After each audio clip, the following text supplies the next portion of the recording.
Tucked away in the corner of this small dingy bar away from the bustling nightlife of Hong Kong is a patron who has been nursing his drink for the past few hours. He's been fanning the flames of the festering rage deep within, as tonight he will head down the street to a family-run restaurant and take what he believes is rightfully his by any means necessary. His name is Huang Zhiheng, and he is about to commit one of the most brutal murders the country has ever seen.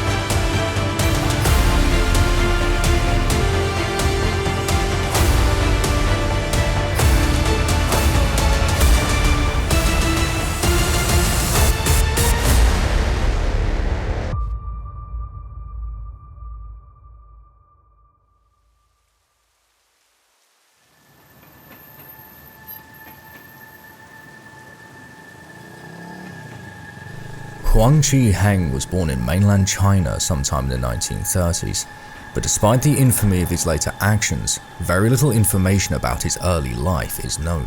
When he emigrated to Hong Kong in the 1970s, he was rather infamous in the seedy gambling joints in and around the city for his flashes of anger and sudden use of violence, so much so that on one stormy night during the mid-70s, his life would change forever.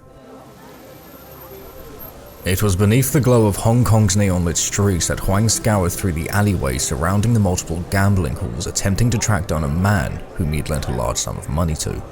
After many hours of questioning other gamblers and getting visibly frustrated, he finally stumbled upon the man in a side alleyway where an altercation between the two erupted. Accusations were hurled and punches were thrown. However, it was when the brawl became increasingly violent, Huang fully succumbed to his rage. He pinned the man down and mercilessly beat him to a bloody pulp. When he eventually stopped, most likely from exhaustion, it was clear something was wrong. The man's chest didn't rise, nor did he move. Huang had beaten him to death. After realizing what he had done, he quickly fled the scene, avoiding any potential witnesses, and ran back to his apartment. It was after he packed up his menial possessions that he took a rather extreme precaution. You see, in the bustling city, it's easy to get lost in the strident bombardment of noise coming from the faceless crowds and cacophony of traffic. But when an agonized cry tore through the streets below, it's fair to say a few people looked up at the small apartment window. You see, Huang had decided the only way he could avoid being linked to the crime was to burn off his fingertips. After bandaging up his wounds and grabbing his belongings, he fled the apartment and left Hong Kong for good, whereupon he headed to the port city of Guangzhou, where he intended to use the blood money he held so dear to start a new life.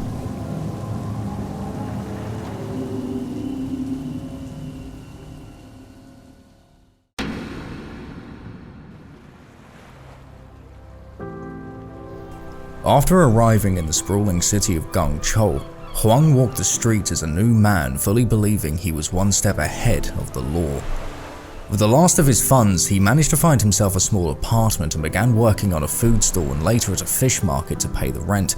He kept his head down for quite some time, and after a few years of keeping this low profile, he decided to form a relationship with his landlord's daughter, something the family couldn't stand. They saw Huang as a bad influence on their daughter, a nobody with no ambitions in life who would only bring trouble to their doorstep.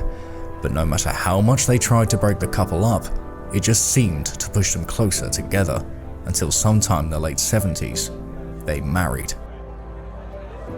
With the constant criticisms and bickering coming from the inner family circle, it wasn't a surprise when he suggested to his wife they should move to Macau, and thankfully for him, she didn't take much convincing. So in the early 1980s, the couple packed up their belongings and eloped. Once he was away from his oppressive in-laws, Huang seemed to be determined to actually settle down and do something with his life. He was tired of running, tired of having to scrape by on what amounted to spare change, but the only way he believed he could actually get a good start in life was with cold hard cash. He quickly fell into old habits and began prowling the Macau gambling scene, where he did initially find some moderate success in his ventures, but it was at one of the many gambling joints where he met a man called Cheng Lin, who was an owner of a successful restaurant. He was known to be a terrible gambler, prone to losing more times than winning, but it never seemed to bother the businessman, as he was just there to enjoy the atmosphere and have a good time. It was after watching the man for countless nights and figuring out his tactics that Huang believed he could swindle the restaurant owner for everything he was worth.